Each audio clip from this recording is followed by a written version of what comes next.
இன்னைக்கு நம்ம 2024ல ரிலீஸ் ஆன ஏலியன் ரோமியோலஸ் அப்படின்ற மூவியை தான் பார்க்க போறோம். இந்த படம் இன்னும் ஓடிடில கூட ரிலீஸ் ஆகல. பட் ஆனா கதைக்களம் எனக்கு பிடிச்சிருக்கிறதுனால தான் நான் இன்னைக்கு இந்த படத்தை எடுத்து பேச போறேன். நீங்களும் இந்த படத்தை இன்னைக்கு பார்க்க போறீங்க. இந்த படத்தோட ஸ்டார்டிங் சீன்ல ஸ்பேஸ்ல ஒரு எரிக்கல், ஒரு ஆஸ்ட்ராய்டை காட்டுறாங்க. அந்த ஆஸ்ட்ராய்டை ஸ்பேஸ் ஷிப்ல வந்த ஏதோ ஒரு கேங் அவங்களோட ஸ்பேஸ் ஸ்டேஷனுக்கு எடுத்துட்டு போயிட்டு அந்த எரிக்கல்ல வச்சு நிறைய ரிசர்ச் எல்லாம் பண்றாங்க. லேசர்ஸ் எல்லாம் வச்சு அந்த எரிக்கல்லை கட் பண்ணி பாக்குறதுக்காக பாக்குறாங்க. ஏதோ ஒரு ரிசர்ச் மாதிரி போயிட்டு இருக்கு. இப்போ அங்க கட் பண்ணி வேற ஒரு பிளானட்ல வாழ்ற நம்ம படத்தோட ஹீரோயினை காட்டுறாங்க. ஹீரோயின் அவங்க அண்ணன் கூட தான் இந்த பிளானட்ல தங்கி இருப்பான். ஆனா அவங்க அண்ணன் ஒரு உண்மையான ஹியூமனே கிடையாது, ஒரு குளோன் செய்யப்பட்ட ஒரு குளோன் ஹியூமன். இப்போ நம்ம ஹீரோயினும் அவன் அண்ணன் அந்த குளோன் செய்யப்பட்ட மனுஷனும் இந்த பிளானட்டை, இப்போ ஹீரோயின் தங்கிட்டு இருக்க பிளானட்டை விட்டு வேற ஒரு பிளானட்டுக்கு போறதுக்காக, நம்ம ஊர்ல எல்லாம் எப்படி ஒரு கண்ட்ரில இருந்து இன்னொரு கண்ட்ரிக்கு போறதுக்கு பாஸ்போர்ட் தருவாங்களோ அந்த மாதிரி இந்த பிளானட்ல டிக்கெட் மாதிரி ஏதோ தருவாங்களாம். ஆனா அந்த டிக்கெட்டை வாங்குறதுக்கு இந்த பிளானட்ல மைனிங்னு ஏதோ சொல்றாங்க. அது என்ன மைனிங்னு தான் தெரியல. அந்த மைனிங்ல 12 மணி நேரம் வேலை செஞ்சிருக்கணுமா. நம்ம ஹீரோயின் அந்த 12 மணி நேரத்தை முடிச்சிட்டா போல, அதனாலதான் இந்த பிளானட்டை விட்டு கிளம்பலாம் அப்படின்னு அந்த டிக்கெட் வாங்க வந்திருப்பா. ஹீரோயினோட அண்ணன்காரன் அங்க வெயிட் பண்ண சொல்லிட்டு அந்த கவுண்டர்ல போயிட்டு இவ்வளவு டீடைல்ஸ் எல்லாம் கொடுப்பா. அந்த கவுண்டர்ல இருக்கிற லேடியும் இவ்வளவு டீடைல்ஸ் எல்லாம் வாங்கிட்டு கொஸ்டின் எல்லாம் கேட்பாங்க. வேற எந்த பிளானட்டுக்கு போக விரும்புற அப்படின்ட்டு இவ்வளவு அதுக்கு ஆன்சர் பண்ணுவா. உன்னோட அப்பா அம்மா எல்லாம் என்ன ஆனாங்கன்னு கேட்பாங்க.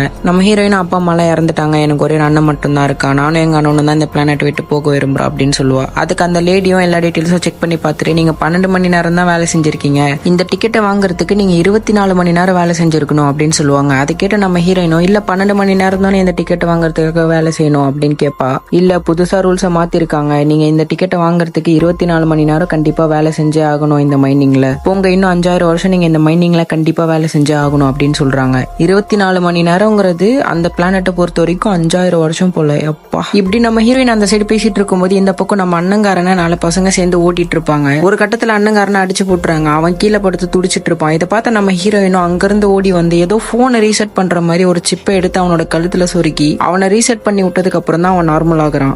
அப்புறம் ஹீரோயினும் அண்ணங்காரனும் ஒரு இடத்துல உட்காந்துட்டு இருக்கும்போது ஹீரோயினோட வாட்சுக்கு ஒரு வீடியோ மெசேஜ் வருது. ஆமா, வாட்ச்லயே அப்பெல்லாம் வீடியோ மெசேஜ் சென்ட் பண்ணிக்கலாம் போல. அந்த மாதிரி ஒரு வீடியோ மெசேஜ் வருது. அந்த மெசேஜ்ல காலையில இருந்து நான் உன்னை ரீச் பண்றதுக்கு ட்ரை பண்றேன், நீ உடனே கிளம்பி நான் இருக்கிற இடத்துக்கு வான்ட்டு யாரோ ஒரு மெசேஜ் போட்டிருக்கான். அதை பார்த்து நம்ம ஹீரோயினும் அவனோட இடத்துக்கு கிளம்பி போறா. இங்க வந்தா எல்லாருமே ஹீரோயினோட ஃப்ரெண்ட்ஸ் தான் போல. ஏன்னா ஹீரோயின் தான் ரொம்ப நாள் இந்த இடத்துக்கு வராம இருந்திருப்பா. இப்போ திருப்பி ஹீரோயின் ரொம்ப நாள் கழிச்சு வந்ததுல அவங்களும் சந்தோஷப்படுறாங்க. அப்பதான் ஒரு ஸ்பேஸ் ஷிப்குள்ள இருந்து நம்ம படத்தோட ஹீரோ வந்து ஹீரோயினை வெல்கம் பண்றான். ஆமா, அந்த வீடியோ மெசேஜ் பண்ணாலே வாட்ச்ல அது நம்ம ஹீரோ தான். அப்புறம் நம்ம ஹீரோயினை ஸ்பேஸ் ஷிப்குள்ள கூட்டிட்டு போயிட்டு ஹீரோயினும் அவனோட ஃப்ரெண்ட்ஸும் ஒன்னா உட்காந்து பேசிட்டு இருப்பாங்க. அப்பதான் நம்ம ஹீரோ ஒரு விஷயத்த சொல்றான். நேத்து நைட்டு இந்த பிளானட்டை விட்டு 200 அடி மைல் உயரத்துல வானத்துல ஏதோ ஒரு லோடிங் டாக்ஸ் வேலையை பார்த்துட்டு இருந்தானா. அப்பதான் அவன் ஸ்பேஸ் ஷிப்க்கு ஏதோ ஒரு சிக்னல் வந்துச்சு. அந்த சிக்னலை ட்ராக் பண்ணி பார்த்தா கைவிடப்பட்ட ஒரு ஸ்பேஸ் ஸ்டேஷன்ல இருந்து அந்த சிக்னல் வந்து அவன் ஃபைன் பண்ணானா.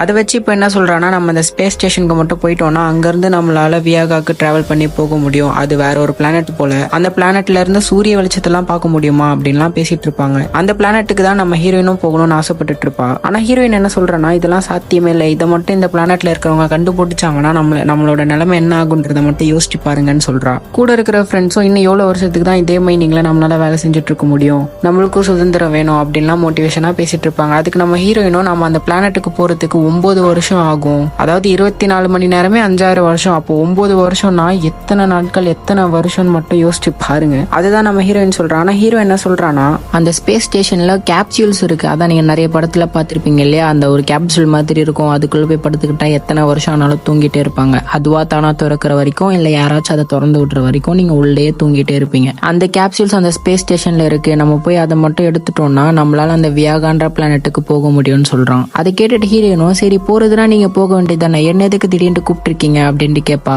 அதுக்கு ஹீரோவும், ஆமா உன்னை கூப்பிட்டதுக்கு ஒரு காரணம் இருக்கு, எங்களால இதை தனியா செய்ய முடியாது, அந்த ஸ்பேஸ் ஸ்டேஷன் ஆப்ரேட் பண்றதுக்கு எங்களால நிறைய கம்ப்யூட்டர் கோடிங் எல்லாம் போடுற மாதிரி வரும் அப்படின்ட்டு சொல்லுவா. ஹீரோயினும், அதுக்கு எனக்கு இந்த கம்ப்யூட்டர் கோடிங்ஸை பத்தில எதுவுமே தெரியாது அப்படின்னு சொல்லுவா. அந்த கேங்ல இருக்க ஒருத்தனும், உன்னால முடியாது ஆனா உங்க அண்ணனால முடியுமே அப்படின்னு சொல்றான். உங்க அண்ணன் ஒரு குளோன் செய்யப்பட்ட ஒரு ரோபோட்டிக் ஹியூமன் தானே, அவனால இந்த கம்ப்யூட்டர் கோடிங் எல்லாம் ஈஸியா ஆக்சஸ் பண்ண முடியும், அதனாலதான் உன்னோட ஹெல்ப்காக இப்போ உன்னை கூப்பிட்டுருக்கோன்னு சொல்றாங்க. ஆனா ஹீரோயினுக்கு இதுல சுத்தமா இருப்போம் இல்லை. ஏன்னா என்னதான் அவன் குளோனா இருந்தாலுமே ஒரு கூட பிறந்த அண்ணனா தான் அந்த குளோன் ஹியூமன் நம்ம ஹீரோயின் பாப்பா. அவனை இந்த மாதிரி வேலைக்காக எல்லாம் யூஸ் பண்றதுல மேல ஹீரோயினுக்கு சுத்தமா இருக்கும்ல, அதனால நோன்னு சொல்லிடுறா. என்னதான் அவன் நோன்னு சொன்னாலும் அவளுக்கும் அந்த பிளானட்டுக்கு போக ஆசை இல்லையா, அதனால எப்படியோ பேசி ஈஸி கன்வின்ஸ் பண்ணிடுறாங்க நம்ம ஹீரோயினை. அப்புறம் எல்லாரும் இந்த பிளானட்ல இருந்து கிளம்பி அந்த ஸ்பேஸ் ஸ்டேஷனுக்கு போறாங்க. போகும்போது தான் இந்த பிளானட்டை காட்டுறாங்க. அப்பா எப்படி இருக்கு பாருங்க. அப்புறம் இவங்க அந்த ஸ்பேஸ் ஸ்டேஷனை நோக்கி டிராவல் பண்ணிட்டு இருக்கும்போது இவங்களோட ஸ்பேஸ் ஷிப்க்கு இன்னொரு சிக்னல் வருது. அந்த ரேடியஸ்ல காட்டுற சிக்னலை ட்ராக் பண்ணி பார்த்தா அது ஒரு பெரிய எரிக்கல் போல. அந்த பெரிய எரிக்கல் இன்னும் 36 மணி நேரத்துல இவங்க போறாங்க இல்லையா ஸ்பேஸ் ஸ்டேஷன், அந்த ஸ்பேஸ் ஸ்டேஷனை மோதிருமா. அப்படி மோதிடுச்சுன்னா அந்த ஸ்பேஸ் ஸ்டேஷனே இருக்கிற இடம் தெரியாம நொறுங்கி போயிடும் சொல்றாங்க. அதனால டீம்ல இருக்கிற மொத்த பேருமே நம்ம திருப்பி போயிடலாம், ஏன் நம்ம ஹீரோயின் கூட திருப்பி போயிடலாம் ரிஸ்க்னு பேசுவா.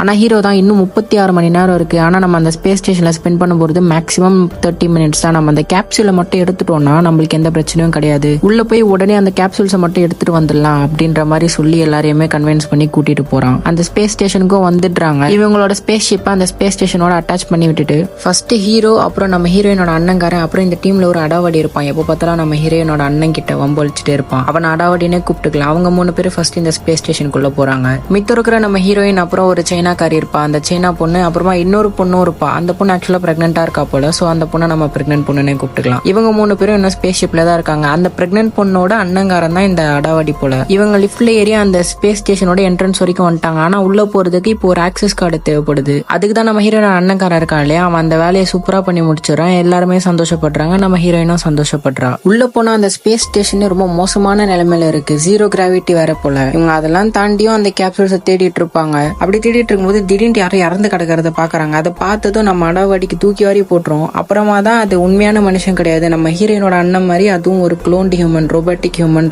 தெரிஞ்சதுக்கு அப்புறம் தான் அடாவடி நார்மலாவே ஆகுறான். அப்புறம் ஒரு வழியா அந்த கேப்சூல்ஸை கண்டுபிடிச்சிடுறாங்க. ஆனா பிரச்சனை என்னன்னா அந்த கேப்சூல்ஸ்ல ஃபியூவல் கம்மியா இருக்கான். அந்த கேப்சூல்ஸை வச்சு 3 வருஷம் தான் இவங்களால டிராவல் பண்ணி போக முடியும். அது கேட்டதும் டீம்ல இருக்கிற எல்லாருமே செம்ம காண்டாவறாங்க. இன்னும் சில மணி நேரத்துல அந்த எரிக்கலும் வந்து மோதிடும், உன்னை நம்பி வந்தோமே அப்படின்ற நம்ம ஹீரோ எல்லாரும் சொல்றாங்க. அப்பதான் ஹீரோ இந்த கேப்சூல்ஸ்க்கு தேவையான ஃபியூவலை கண்டிப்பா இந்த ஸ்பேஸ் ஸ்டேஷன்ல எங்கேயாச்சும் வச்சிருப்பாங்க, நம்ம அதை தேடி கண்டுபிடிச்சிடலாம் அப்படின்ட்டு சொன்னா டீம்ல இருக்கிற எல்லா பேருமே இவ்வளவு பெரிய ஸ்பேஸ் ஸ்டேஷன்ல நீ எங்கன்னு போய் அதை தேடுவான்னு கேக்குறாங்க. அதுக்கு நம்ம ஹீரோ இல்ல, அதை கண்டிப்பா ஏதாவது முக்கியமான ரூம்ல தான் வச்சிருப்பாங்க, நம்ம முன்னாடி போய் பார்க்கலாம் அப்படின்ட்டு சொல்றான். அந்த அடாவடிக்கு இதுல விருப்பம் இல்லைனாலும் இப்போ வேற வழி இல்லைன்றதுனால நம்ம ஹீரோ சொல்றதை செய்யறான். அப்படி அந்த ஃபியூலை தேடி இவங்க போயிட்டு இருக்கும்போது அடாவடி நம்ம ஹீரோயினோட அண்ணங்காரங்கிட்ட தேவையில்லாம வந்து பிரச்சனை பண்றான். என்ன சொல்றான்னா இவங்க போறாங்க இல்லையா அந்த வியாகாண்டா பிளானட், அந்த பிளானட்ல இந்த மாதிரி க்ளோன் செய்யப்பட்ட ரோபோட்டிக் ஹியூமன்ஸ்க்கு எல்லாம் இடமே கிடையாதான், கண்டிப்பா அவங்க ஒன்னு அனுமதிக்க மாட்டாங்க, அவங்க ஒன்னு அழிச்சிருவாங்க அப்படின்ற மாதிரி சொல்றான். இதெல்லாத்தையும் இந்த சைட்ல இருந்து நம்ம ஹீரோயினும் அந்த சைனாக்காரியை உட்காந்து பார்த்துட்டு தான் இருப்பாங்க. சைனாக்காரி ஹீரோயின் கிட்ட இன்னொன்னு இந்த விஷயத்த அவங்க கிட்ட சொல்லலையான்னு கேட்பா. ஹீரோயினும் அதுக்கு என்னால அவனோட கண்ணை பார்த்து சொல்ல முடியல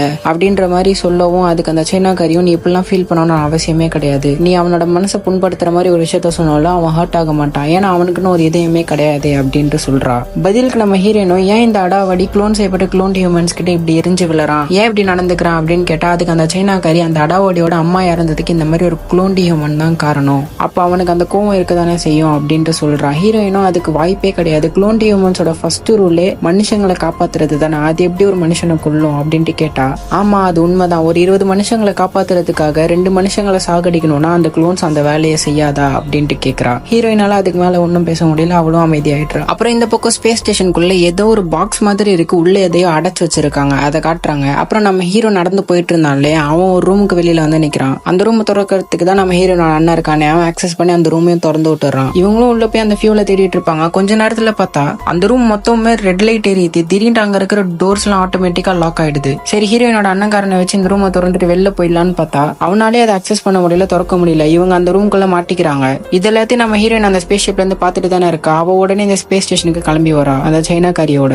இவங்களும் வந்து அந்த டோரை திறக்க பாக்குறாங்க, திறக்க முடியல. அப்புறமா தான் ஹீரோயின் அங்க ஒரு குளோன் இருந்துச்சுல இறந்து போய், அந்த குளோன் கிட்ட இருந்து ஒரு சிப்பை எடுக்கிறா. அந்த சிப்பை எடுத்ததுனாலே என்னமோ அந்த குளோன் ரீசர் ஆயிடுச்சு போல. திடீர்னு எந்திரிச்சு ஹீரோயினோட கையவே பிடிக்கும். ஹீரோயின் பயந்து போயிடுவா. அந்த குளோன் இன்னும் சாகல போல, உயிரோட தான் இருக்கு. அந்த சிப்பை எடுத்துட்டு போயிட்டு டோருக்கு சைட்ல சின்ன கேப் இருக்கும், அந்த கேப் வழியா அந்த சிப்பை நம்ம ஹீரோ கிட்ட கொடுக்குறா. கொடுத்துட்டு எங்க அண்ணனோட கழுத்துல இந்த சிப்பை இன்சர்ட் பண்ணி விடு, இது இங்க வேலை செஞ்சுட்டு இருந்த ஒரு குளோனோட சிப்பு, மேபி நீ இதை எங்க அண்ணனோட கழுத்துல இன்சர்ட் பண்ணனா அந்த குளோனோட ஆக்சஸ் வச்சு உங்களால இந்த டோரை திறக்க முடிஞ்சாலும் திறக்கலாம், ட்ரை பண்ணி பாரு அப்படின்ட்டு கொடுக்குறா. இப்ப எப்படி நம்ம ஒரு புது போன் வாங்கினா ஒரு ஆப்ஷன் கேட்கும் இல்லையா, பழைய போன்ல இருக்கிற செட்டிங்ஸ், அதுல இருக்கிற போட்டோஸ் வீடியோஸ் எல்லா டேட்டாவும் நீங்க இதுல டிரான்ஸ்ஃபர் பண்ணிக்கிறீங்களா அப்படின்ட்டு கிட்டத்தட்ட அந்த மாதிரி தான், கிட்டத்தட்ட அந்த மாதிரி கான்செப்ட் தான். ஹீரோவா அந்த சிப் எடுத்துட்டு போயிட்டு அந்த அண்ணங்காரனோட கழுத்துல இன்சர்ட் பண்ணி விட்டுறா. அது ரீசெட் ஆகிறதுக்கு கொஞ்ச நேரம் ஆகும் போல, அவன் அப்படியே செல்ல மாதிரி நின்னுறான். அந்த ரூம்ல வேற ஏதோ ஒன்று இருக்கிறத நம்ம ஹீரோ ஃபீல் பண்றான். எல்லாருமே அதை ஃபீல் பண்றாங்க, ஏதோ ஒன்று இருக்குன்னு சொல்லிட்டு இருக்கும் போது திடீர்னு ஏதோ ஒரு கிரியேச்சர் வந்து எல்லாருமே அட்டாக் பண்ண ஆரம்பிக்குது. ஹீரோவையும் அட்டாக் பண்ண வரும். அப்ப நம்ம ஹீரோனோட அண்ணங்கார அந்த க்ளோன் ரோபோட் தான் அதை கையால பிடிச்சி தூக்கி போட்டு நம்ம ஹீரோவை காப்பாத்துறான்.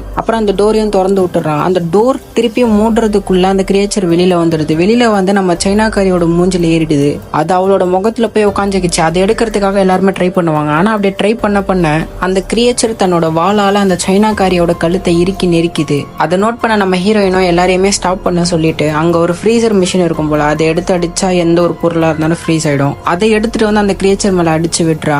அதை அடிச்சுட்டு அந்த கிரியேச்சர் எடுத்ததும் அந்த கிரியேச்சர் வந்துடுது. ஆனா அந்த கிரியேச்சர் தன்னோட நாக்கா என்னன்னு தெரியல, அது அந்த சைனாக்காரியோட உடம்புக்குள்ள எவ்வளவு உள்ள இறக்கி இருக்குன்னு பாருங்க. எப்பா, அதை எடுத்து எப்படியோ தூக்கி போட்டுறாங்க. அது மட்டும் இல்லாம அங்க ஒரு குளோன் மனுஷன் இருந்தாலே அவ இவங்கள பார்த்து இல்ல அந்த கிரியேச்சர் தன்னோட வேலையை முடிச்சிடுச்சு, அதனாலதான் அந்த சைனாக்காரியை விட்டு அதுவா போயிடுச்சு அப்படின்ட்டு சொல்றான். இவங்களுக்கு ஒன்னும் புரியல என்ன வேலையை முடிச்சது அப்படின்ட்டு கேட்டா அது உயிர் கொடுத்துட்டு இருக்கு, அது இன்னொரு பெரிய கிரியேச்சருக்கு உயிர் கொடுத்துட்டு இருக்கு அப்படின்ற மாதிரி சொல்றான். இவங்களுக்கு ஒன்னும் புரியல.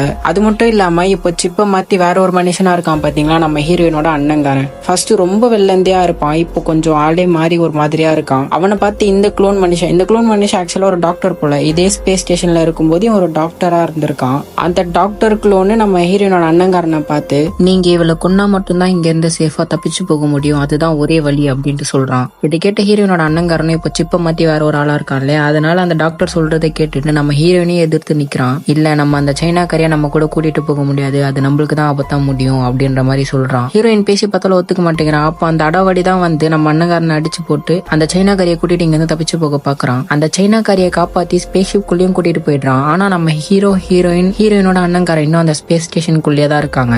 இவங்க வரத்துக்குள்ளே அந்த அடாவடி டோரை லாக் பண்ணிடுவான். ஸ்பேஸ்ஷிப் குள்ள போன சைனாக்காரியும் அந்த ஸ்பேஸ்ஷிப் ஆன் பண்றா. அப்போ இந்த டீம்ல ஒரு பிரெக்னென்ட் லேடி இருந்தாலே அவ ஆரம்பத்துல இருந்தே இந்த ஸ்பேஸ்ஷிப் குள்ள தான் இருப்பா, அந்த ஸ்பேஸ் ஸ்டேஷனுக்குள்ள வந்திருக்க மாட்டா. அவ வந்து சைனாக்காரி கிட்ட என்னாச்சு, எதுக்கு இப்போ ஸ்பேஸ்ஷிப் எடுக்கிற, ஹீரோயின் மத்தவங்க எல்லாம் இன்னும் உள்ளதா இருக்காங்க அப்படின்னு பேசிட்டு இருக்கும் போது சைனாக்காரிக்கு ஒரு மாதிரி பண்ணுது. இவங்க கிட்ட ஒரு எக்ஸ்ரே மிஷின் இருக்கும், அது எப்படின்னா ஒரு லைட் மாதிரி இருக்கும், அதை அடிச்சு பார்த்தா உடம்புக்குள்ள இருக்கிறதெல்லாம் தெரியும் போல.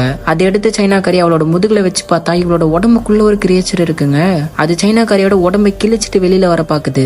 இவளால சுத்தமா முடியாம கீழே விழும்போது தெரியாதனமா அந்த ஸ்பேஸ்ஷிப்போட லிவரை தட்டி விட்டுறாங்க. லிவரை தட்டி விட்டுதான் அந்த ஸ்பேஸ்ஷிப் தானா நகர ஆரம்பிக்குது. நகர்ந்து எங்கேயோ போயிட்டு இருக்கு அது பாட்டுக்கு. உள்ள நம்ம சைனாக்காரியோட உடம்பு அந்த கிரியேச்சர் கொஞ்சம் கொஞ்சமா கிழிச்சிட்டு இருக்கு.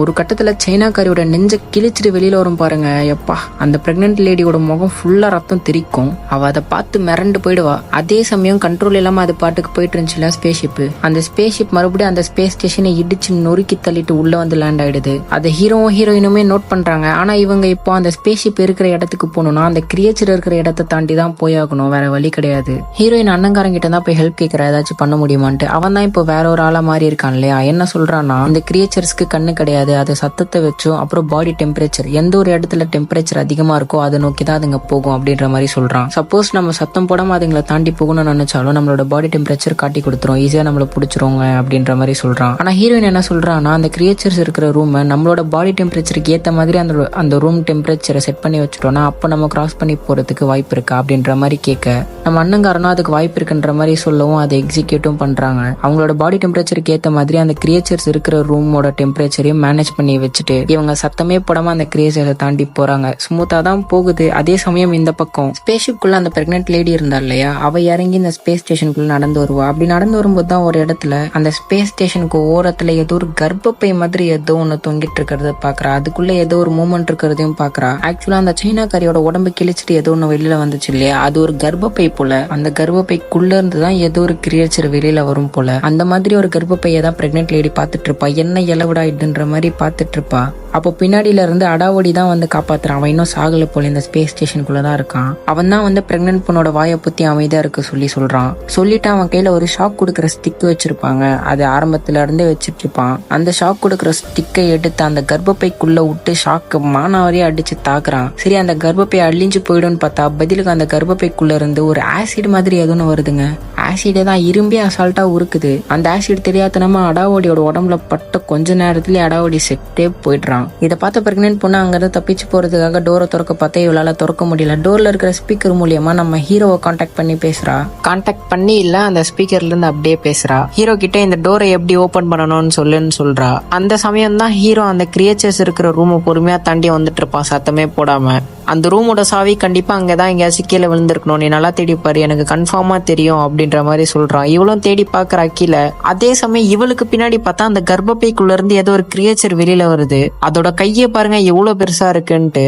அந்த பக்கம் நம்ம ஹீரோ இருக்கிறதையும் அந்த கிரியேச்சர்ஸ் கண்டுபிடிச்சிடுச்சுன்னு நினைக்கிறேன். அந்த கிரியேச்சர்ஸ் துரத்த ஆரம்பிக்க இவங்க 3 பேர் அங்கிருந்து தெரிச்சு தப்பிச்சு ஓடி வராங்க. ஃபர்ஸ்ட் நம்ம ஹீரோயினோட அண்ணன்காரன் தான் அந்த ரூமை விட்டு வெளியில வருவான். கொஞ்சம் கூட யோசிக்காம அந்த ரூம் லாக் பண்ற அந்த லாக் பட்டனை பிரஸ் பண்ணி விட்டுறான். ஹீரோயினும் வெளியில வந்துடுறா. ஆனா ஹீரோ வெளியில வரதுக்குள்ள அந்த டோர் ஆல்மோஸ்ட் மூடி போயிடும். கொஞ்சம் கேப் தான் இருக்கும். அந்த கொஞ்சம் கேப் மூடுறதுக்குள்ள நம்ம ஹீரோ எப்படி வெளியில வந்துருவான். ஹீரோயினா அண்ணன்காரங்கிட்ட நீ ஏன் இதை பண்ண, அவன் வரத்துக்குள்ள நீ கதவை சாத்திட்ட அப்படின்ற மாதிரி சண்டை போடுறா. அதுக்காக இல்ல நான் கால்குலேட் பண்ணி கரெக்டா தான் கதவு முன்னேன், நான் நினைச்ச மாதிரி தான் நடந்திருக்கு, லாஸ்ட் டைம் மாதிரி நான் தப்பு பண்ண விரும்பலன்ற மாதிரி சொல்றான். அப்புறம் இவங்க அந்த இடத்த தாண்டி ஒரு லேப் மாதிரி இருக்கு, அந்த லேபுக்கு போறாங்க. அந்த இடத்துல ஒரு மானிட்டர்ல ஒரு டாக்டர் குளோன் ஒருத்தர் இருந்தாலே அந்த ஸ்பேஸ் ஸ்டேஷன்ல ஏற்கனவே அவனோட மூஞ்சி தெரியுது. அவன் என்ன சொல்றான்னா, கொஞ்ச நாட்களுக்கு முன்னாடி ஒரு எரிக்கலை நாங்க இந்த ஸ்பேஸ் ஸ்டேஷனுக்கு எடுத்துட்டு வந்தோம், அதை வச்சு நிறைய ரிசர்ச் பண்ணோம், அதுக்குள்ள இருக்கிற குட்டி குட்டி கிரியேச்சர்ஸ் வச்சும் நாங்க ரிசர்ச் பண்ணோம். அதான் கொஞ்ச நேரத்துக்கு முன்னாடி கூட ஒரு கிரியேச்சரை பார்த்திருப்பீங்களே, காது கேட்காம டெம்பரேச்சர் வச்சு கண்டுபிடிக்கிறது, அந்த கிரியேச்சரை தான் சொல்றான். அந்த கிரியேச்சரை வச்சு நிறைய ரிசர்ச் பண்ணோம், அதெல்லாம் தானே குணப்படுத்திக்க முடியும். அது மட்டும் இல்லாம அது ரொம்ப பவர்ஃபுல்லா இருந்துச்சு. அப்பதான் இந்த ஸ்பேஸ் ஸ்டேஷன்ல இருந்தவங்களா இதை வச்சு மனுஷங்களுக்கு ஒரு மருந்தை கண்டுபிடிச்சா என்ன, இதால தானே குணப்படுத்திக்கிற சக்தி இருக்கு. சப்போஸ் நம்ம அதை வச்சு ஒரு மருந்தை கண்டுபிடிச்சோம்னா நிறைய ஊனமான மனுஷங்க இந்த மருந்தை யூஸ் பண்ணி தானே குணப்படுத்திக்க முடியும் இல்லையா, அவங்களுக்கு ஒரு நல்ல வாழ்க்கை கிடைக்கும் அப்படின்ட்டு அந்த ரிசர்ச்சை ஸ்டார்ட் பண்றாங்க.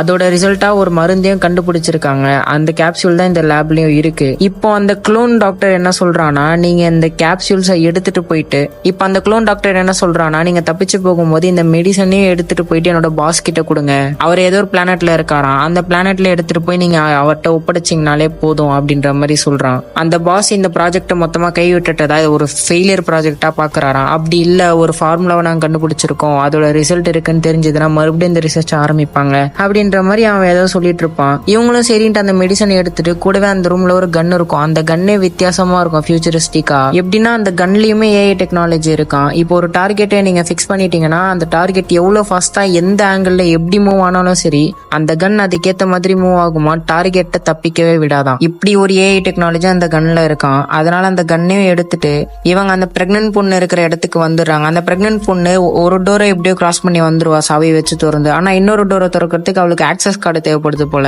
இப்ப நம்ம ஹீரோயின் வந்துட்டா இல்லையா, சோ அண்ணங்காரன் அந்த டோரை திறக்க சொன்னா அண்ணங்காரன் திறக்க மாட்டேங்கிறாங்க. என்னன்னு பார்த்தா அந்த பிரெக்னன்ட் பொண்ணு இருக்கிற ரூம்ல தான் அந்த கிரியேச்சரும் உட்காந்துட்டு இருக்கு. ஹீரோயினோட அண்ணங்காரன் என்ன சொல்றான்னா, என்னால டோரை திறக்க முடியாது, நம்ம டோரை திறக்கிறதுக்காக தான் அந்த கிரியேச்சரும் வெயிட் பண்ணிட்டு இருக்கு, சப்போஸ் நான் டோரை திறந்தேன்னா அந்த கிரியேச்சர் வந்து நம்ம எல்லாருமே கொண்டுடும், சோ நான் திறக்க மாட்டேன்னு சொல்றான். ஆனா ஹீரோயினும் பரவாயில்ல, அவளை தயவு செஞ்சு காப்பாத்து, அவ பிரெக்னெண்டா இருக்கா அப்படின்ட்டு எவ்வளவோ சொல்லி பாப்பா. ஆனா கடைசி வரைக்கும் அவன் டோரை திறக்கவே மாட்டான். அந்த கிரியேச்சரும் ஒரு கட்டத்துல அந்த பிரெக்னன்ட் பொண்ணை வந்து தூக்கிட்டு போயிடுது. கொஞ்சம் சண்டை நடக்கும், மறுபடியும் இவங்க நடக்க ஆரம்பிச்சிடறாங்க அந்த ஸ்பேஸ் ஷிப்பை நோக்கி. அப்படி நடந்து போயிட்டு இருக்கும் போது ஹீரோக்கு மறுபடியும் அந்த பிரெக்னன்ட் பொண்ணோட வாய்ஸ் கேட்கும். அந்த சத்தத்தை நோக்கி போனா அந்த கிரியேச்சர் இந்த பிரெக்னன்ட் பொண்ணை சாவடிக்கல, மாறா இந்த பிரெக்னன்ட் பொண்ணை புடிச்சுதான் வச்சிருக்கு. நம்ம ஹீரோ தான் அவளையும் காப்பாத்தி அவளுக்கு செம்மையாடி போட்டிருக்கோம், அவளால நடக்க கூட முடியாது. இவங்க தான் அந்த பிரெக்னன்ட் பொண்ணை கைத்தாங்களா தூக்கிட்டு போறாங்க. ஸ்பேஸ் ஷிப்க்கு போறதுக்கு ஒரு லிப்ட்ல தான் போகணும் போல. ஆல்மோஸ்ட் அந்த லிப்ட் கிட்டயும் வந்துட்டாங்க. ஆனா அதுக்குள்ள ஒரு கிரியேச்சர் வந்து நம்ம ஹீரோவை மட்டும் தனியா தூக்கிட்டு போயிடுது. தூக்கிட்டு போய் அவனோட கதையை முடிச்சு விட்டுருது. மிச்சம் இருக்கிறது நம்ம ஹீரோயினோட அண்ணங்கார அந்த பிரெக்னன்ட் பொண்ணு மட்டும் தான். ஹீரோயின் இந்த டைவர்ஷன்ல இருக்கும்போது ஹீரோயினோட அண்ணங்காரனே ஒரு கிரியேச்சர் வந்து அட்டாக் பண்ணுது. இவன் மனுஷன் இல்லன்றதுனால கொல்லாம விட்டுருச்சு அண்ணன் தெரியல, வெறும் அட்டாக் மட்டும் பண்ணிட்டு போயிடுச்சு. அவன் அங்க படுத்து துடிச்சிட்டு இருப்பான். ஆனா ஹீரோயினா அந்த லிப்ட்ல ஏறிடுறா, ஸ்பேஸ் ஷிப்பை நோக்கி போயிட்டு இருக்கா. ஆனா இவளுக்கு ஏதோ ஒரு மாதிரியாவே இருக்கு, தன்னோட அண்ணனை விட்டுட்டு வந்தது. மனசு கேட்காம இவ லேப்ல இருந்து ஒரு மெடிசன் எடுத்துட்டு வந்தா இல்லையா, அதை அந்த பிரெக்னன்ட் பொண்ணு கிட்ட கொடுத்துட்டு இந்த மெடிசன் எடுத்துட்டு நீ ஸ்பேஸ் ஷிப்க்கு போ, சப்போஸ் நான் வரலன்னா அந்த ஸ்பேஸ் ஷிப்பை எடுத்துட்டு நீங்க இருந்து கிளம்பி போயிடு அப்படின்னு மட்டும் சொல்லிட்டு கையில ஒரு கண்ணை எடுத்துட்டு அந்த லிப்டை விட்டு மறுபடியும் எங்க இருந்து தப்பிச்சு போனாலும் அந்த இடத்துக்கு திருப்பியும் வரா தன்னோட அண்ணனுக்காக. வந்து வேற ஒருத்தனோட சிப்பை தான் நம்ம அண்ணங்காரனோட உடம்புல இன்செர்ட் பண்ணிருப்பாங்க. அந்த சிப்பை எடுத்துட்டு ஒரிஜினல் நம்ம அண்ணங்காரனோட சிப்பை இன்செர்ட் பண்ணி அவனை ரீசெட் பண்ணி விட்டதுக்கு அப்புறம் தான் ஸ்டார்டிங் சீன்ல இருந்து வெள்ளந்தியா இருந்தான் இல்லையா, அந்த வெள்ளந்தி அண்ணங்காரனா மாறி நிக்கிறான். சரின்ட்டு அந்த அண்ணங்காரனை கூப்பிட்டு தப்பிச்சு போலான்னு பார்த்தா இந்த இடத்துக்கு கிரியேச்சர்ஸ் வந்துடுது. இவங்களால இப்ப அந்த லிப்ட்ல ஏறி தப்பிச்சு போக முடியாது. அதனால மறுபடியும் அந்த ஸ்பேஸ் ஸ்டேஷனுக்குள்ளேயே ஓடி வராங்க. ஓடி ஒரு டோர் கிட்ட வந்து நிக்கிறாங்க. அந்த டோரை நம்ம அண்ணங்காரனால ஆக்சஸ் பண்ண முடியல. அதே சமயம் மானிட்டர்ல வீடியோல அந்த டாக்டர் குளோன் இருந்தான் இல்லையா, அவன் இருக்கான். அந்த டாக்டர் குளோன் கிட்ட நம்ம ஹீரோயின் அந்த டோரை திறந்து விடுங்க, கிரியேச்சர்ஸ் ஃபாலோ பண்ணுதுன்னு சொன்னா, அதெல்லாம் என்னால திறந்து விட முடியாது, என்னோட ப்ராஜெக்ட் ஆல்ரெடி ஒரு பொண்ணு எடுத்துட்டு போயிட்டா, சோ கம்பெனியோட நல்லதுக்காக நான் இந்த இந்த டோரை திறந்து விட போறது இல்ல அப்படின்ற மாதிரி சொல்றான். கிரியேச்சர்ஸும் இந்த இடத்துக்கு வந்துடுது, ஆல்மோஸ்ட் வந்துடுச்சு. அப்பதான் ஹீரோயின் ஒரு விஷயத்த நோட் பண்றா, ஜீரோ கிராவிட்டி அப்படின்றத. ஏன்னா அந்த கிரியேச்சர்ஸை சுட்டா ரத்தத்துக்கு பதிலா ஆசிட் தான் வருது. அதனாலதான் ஹீரோயின் அந்த கிரியேச்சர்ஸை சுட யோசிப்பா. ஏன்னா அந்த ஆசிட் சப்போஸ் இங்க இருக்கிற மெட்டல்ஸ்ல எல்லாம் பட்டுச்சுன்னா மெட்டலே அது உருக்குது, ஓட்டை கிட்ட போட்டு விட்டுருச்சுன்னா நம்மளால மறுபடியும் அந்த லிஃப்ட் கிட்ட போக முடியாது அப்படின்றத யோசிச்சுதான் அவன் சுடாம இருந்திருப்பா. ஆனா இப்ப அவ என்ன யோசிக்கிறானா, இந்த இடத்தையும் மொத்தமா ஜீரோ கிராவிட்டி பண்ணி விட்டுட்டோம்னா அந்த ஆசிடும் பறக்க தானே செய்யும், கீழே விழாது இல்லையா? சோ பறக்கிற பட்சத்துல நம்ம அதை கடந்து போயிடலாம், நம்ம ஃப்ளோட் ஆகி அந்த ஸ்பேஸ் ஷிப்க்கும் போய் சேர்ந்துடலாம் அப்படின்ற மாதிரி யோசிக்கிறா. அந்த கிரியேச்சர்ஸ் பக்கத்துல வர இவ கையில ஒரு கன்னை வச்சுக்கிட்டு தன்னோட அண்ணங்காரனை இந்த இடம் மொத்தத்தையும் ஜீரோ கிராவிட்டி ஆக்க சொல்றான். அந்த அண்ணங்காரனும் கரெக்டா அந்த கிரியேச்சர்ஸ் வரும்போது ஜீரோ கிராவிட்டி ஆக்க அந்த கிரியேச்சர்ஸ் அப்படியே வானத்துல பறக்க இவ கையில இருக்கிற கன்ல தான் அந்த ஏஐ டெக்னாலஜி இருக்கே. டார்கெட்டை லாக் பண்ணதும் அது பாட்டுக்கு சுட ஆரம்பிக்குது. இவ வெறும் ட்ரிகரை மட்டும் தான் அழுத்துறா, சுடுற வேலையை அந்த கன்னு தான் பாக்குது. அங்க இருந்து எல்லா கிரியேச்சர்ஸும் சுட்டு தள்ளிடுறா. அப்புறம் அந்த ஆசிட் ஃபுல்லா ஃப்ளோட் ஆயிட்டு இருக்கும். அந்த ஆசிட்ல படாம இந்த பக்கம் லிஃப்ட் இருக்கிற பக்கமும் வந்து சேர்ந்துடுறா. இப்போ இவ இந்த இடத்துல இருந்து ஃப்ளோட் ஆகி அந்த ஸ்பேஸ் ஷிப்க்கு போய் அடையணும், அவ்வளவுதான். ஆனா பிரச்சனை என்னன்னா இன்னும் கொஞ்ச நேரத்துல கிராவிட்டி திருப்பி வந்துரும் போல. அது ஆட்டோமேட்டிக் செட்டிங் போல, இவ்வளவு நிமிஷம் வரைக்கும் தான் ஜீரோ கிராவிட்டி இருக்கும், திருப்பி வந்துரும்ன்ற மாதிரி இருக்கு போல. சோ இவ அந்த டைமிங் முடியறதுக்குள்ள ஃப்ளோட் ஆகி அவளோட ஸ்பேஸ் ஷிப்க்கு போய் ஆகணும். அண்ணங்காரனை ஃபர்ஸ்ட் அமுச்சு விட்டுறா. அவன் ஃப்ளோட் ஆகி முன்னாடி போயிட்டு இருப்பான். ஹீரோயின் பாதி தூரம் போயிட்டு இருப்பா. அதுக்குள்ள அந்த டைமிங் முடியுது போல. அண்ணங்காரன் ஓரமா ஒரு ஏணி மாதிரி இருக்கும், அதை பிடிச்சி நின்னுக்கிறான். ஹீரோயின் அந்த ஏணியை பிடிக்கிறதுக்குள்ள டைமிங் முடிஞ்சு போயிடுது. மேல இருந்து தொப்புன்னு கீழே விழுந்துட்டு இருப்பா. அப்போ ஒரு ஏலியன் தான் அவளை பிடிச்சி நிறுத்தும். அப்படி விழும்போது அவளோட கையில இருந்த கன்னை மிஸ் பண்ணிருப்பா. அந்த கன் இவளுக்கு மேலதான், கொஞ்சம் மேலதான் ஒரு இடத்துல மாட்டிட்டு இருக்கும் ஓரத்துல.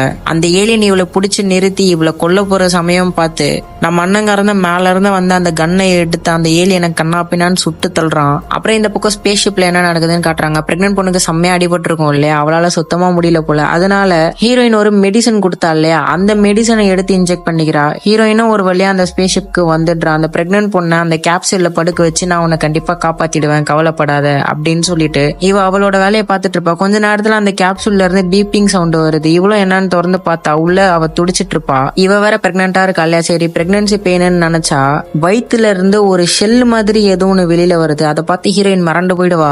அந்த ஷெல்லு இரும்பையே உருக்கிட்டு ஸ்பேஸ் ஷிப்க்கு கீழே போயிடுது. ஸ்பேஸ் ஷிப்க்கு கீழே ஒரு இடம் இருக்கும், பேஸ்மெண்ட் மாதிரி, அந்த இடத்துக்கு போயிடுது. ஹீரோயின் மிரண்டு போய் என்ன பண்றதுன்னு தெரியாம கையில ஒரு அந்த ஃப்ரீசிங் மிஷின் இங்கேயும் இருக்கு போல இந்த ஸ்பேஸ் ஷிப்லயும். அந்த ஃப்ரீசிங் மிஷினை எடுத்துட்டு ஃபர்ஸ்ட் அதை அழிச்சே ஆகணும் அப்படின்ட்டு பேஸ்மெண்ட்க்கு கீழே அந்த ஸ்பேஸ்க்கு போறா. ஆனா அந்த இடத்துக்கு போனா அந்த ஷெல் ஓப்பன் ஆகி கிடக்குது. அந்த கிரியேச்சரையும் அங்க காணோம். அதே சமயம் மேல பிரெக்னன்ட் பொண்ணு இருக்கிறா இல்லையா, அந்த இடத்துல அந்த கிரியேச்சர் நின்னுட்டு இருக்கு. ஆனா மத்த கிரியேச்சர்ஸ் மாதிரி இல்லாம மனுஷ மாதிரியே இருக்கு. 2 கை இருக்கு, 2 கால் இருக்கு, 2 கால்ல தான் நடக்க செய்யுது.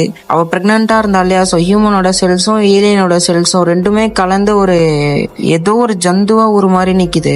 அது நம்ம பிரெக்னன்ட் பொண்ணு அட்டாக் பண்ற மாதிரி வர நம்ம அண்ணங்காரன் தான் போய் குறுக்குல நிக்கிறான். ஆனா ஒரே அடியில அந்த கிரியேச்சர் அண்ணங்காரனோட கழுத்தை வெட்டி விட்டுருது. ஹீரோயினும் கீழே எல்லாம் தேடிட்டு மேல வந்து பார்த்தா அந்த பிரெக்னன்ட் பொண்ணு இருக்கிற இடத்துலதான் அந்த கிரியேச்சர் இருக்கும். மனுஷ ரூபத்துல இருக்கிறத பார்த்து மிரண்டு போயிடுவா. அந்த கிரியேச்சர் ஹீரோயினை பார்த்ததும் ஹீரோயின் அட்டாக் பண்ண வந்தா அவ கையில தான் அந்த ஃப்ரீசிங் மிஷின் இருக்கும் இல்லையா, அதை எடுத்து அந்த கிரியேச்சர் மேல அடிச்சு விட்டுறா. அந்த இடமே ஓவர் ஃப்ரீஸ் ஆயிடுது. ஸ்பேஸ் ஷிப்பே அதை அலர்ட் பண்ணுது ரொம்ப ஃப்ரீஸ் ஆயிருக்கு அப்படின்ட்டு. ஹீரோயினாலையும் சுத்தமா மூச்சு விட முடியாது, ஏன்னா அந்த அளவுக்கு கோல்ட் ஆயிடும். அதனால இவ ஓடி போய் அந்த ஸ்பேஸ் ஷிப்ல ஸ்பேஸ் சூட் இருக்கும் இல்லையா, அந்த சூட்டை எடுத்து போட்டுட்டு டெம்பரேச்சரை மேட்ச் பண்ணி விட்டுறா. அதுக்கப்புறமா தான் இவளுக்கு நார்மலாவே ஆகுது. அதே சமயம் கீழே ஒரு ஷெல் இருந்துச்சு இல்லையா, அந்த ஷெல்லு மெட்டலே மெல்ட் பண்ணுது. அந்த ஸ்பேஸ் ஷிப்பும் அலர்ட் பண்ணுது, ஏதோ ஒன்று மெல்ட் ஆகுது, கீழே இருக்கிற பாட்டை ஓபன் பண்ணி விடுங்க அப்படின்ட்டு. ஹீரோயின் உடனே ஒரு பிளான் போட்டு அந்த கிரியேச்சரை கீழே வர வைக்கிறா. கொஞ்ச நேரம் சமாளிச்சிட்டு இருப்பா. கரெக்டா அந்த ஷெல் இரும்பு மெல்ட் பண்ணி அந்த ஸ்பேஸ் ஷிப்ல ஒரு ஓட்டையை போட்டு விட்டுருது. ஒரு கட்டத்துல அந்த கிரியேச்சர் நம்ம ஹீரோயினை தள்ளி விடும் பாருங்க. ஹீரோயின் கரெக்டா அந்த ஓட்ட மேலே வந்து விழுவா. அதனால அந்த ஓட்டை பெருசாயிடுது. இப்போ ஸ்பேஸ் காத்துலாம் ஃபோர்ஸா அந்த ஸ்பேஸ் ஷிப்குள்ள தான் வந்துட்டு இருக்கு. ஹீரோயின் ஸ்பேஸ் சூட் போட்டுட்டு இருக்கிறதுனாலயும் அவ ஏற்கனவே ஒரு கயிறை கட்டி வச்சிட்டு இருப்பா உள்ள. அந்த கயிறு இவளோட அந்த சூட்ல ஜாயிண்ட் ஆயிருக்கும். அதனால இவ ஸ்பேஸ்ல எங்கேயும் மிஸ் ஆகாம இன்னும் அந்த ஸ்பேஸ் ஷிப்போட ஜாயிண்ட்ல தான் இருக்கா. ஆனா அந்த கிரியேச்சர் தான் எதுவுமே போடல இல்லையா, அதனால அந்த ஸ்பேஸோட காத்து அந்த கிரியேச்சரோட உடம்புல பட்டதும் அந்த கிரியேச்சர் எப்படி புசுங்கி போகுதுன்னு பாருங்க. மூஞ்சி கிஞ்செல்லாம் புசுங்கி போயிடுது. அவ்வளவுதான், அந்த கிரியேச்சர் இறந்து போயிடுது. ஹீரோயினா அந்த ரோப் பிடிச்சு மேல வந்துடுறா. மேல வந்து அந்த ஸ்பேஸ் ஷிப் மொத்தமா கீழே வந்து டெஸ்ட்ராய் ஆகிறதுக்குள்ள கீழே இருக்கிற பகுதியை மட்டும் அவ ரிமூவ் பண்ணி விட்டுறா. சோ இந்த ஸ்பேஸ் ஷிப்பும் இப்போ சேஃப் ஆயிடுது. அப்புறம் அண்ணங்காரனை கழுத்தறுத்து போட்டுருச்சு இல்லையா அந்த கிரியேச்சர், அந்த அண்ணங்காரனை தூக்கிட்டு வந்து அந்த கேப்சூல்ல படுக்க வச்சு நான் அவனை கண்டிப்பா காப்பாத்துவேன் அப்படின்னு சொல்றதோட இந்த படம் இந்த இடத்துல முடியுது. என்னன்னா இவங்க ஆரம்பத்துல ஒரு எரிக்கல்ல எடுத்துட்டு வந்தாங்க இல்லையா, அந்த எரிக்கல்ல எடுத்துட்டு வந்து ரிசர்ச் பண்றன்ற பேர்ல அந்த ஆஸ்ட்ராய்டுக்குள்ள தூங்கிட்டு இருந்தா ஏதோ ஒண்ணு ஏலியனோ கிரியேச்சரோ இல்ல என்ன ஜந்துவோ அதை எழுப்பி விட்டதுனால வந்த வேணாதான் இது. அது மட்டும் இல்லாம ஹீரோயின் எல்லாம் முடிஞ்சதுக்கு அப்புறம் ஸ்பேஸ் ஷிப்ல உட்காந்து நான் போக போற இடம் எப்படி இருக்கு இருக்கும்னு தெரியாது, நான் வாழ போற வாழ்க்கை எப்படி இருக்கும்னு தெரியாது, ஆனா அந்த வாழ்க்கை எவ்வளவு மோசமா இருந்தாலும் நான் அதை பார்த்து ஓடி ஒளிய மாட்டேன், அதை எதிர்த்து போராடுவேன் அப்படின்னு ஒரு மோட்டிவேஷனல் டைலாக் கூட இந்த படத்தை முடிச்சிருப்பாங்க. ஸோ நெக்ஸ்ட் வீடியோல உங்களை வந்து சந்திக்கிறேன். அது வரைக்கும் தேங்க்யூ.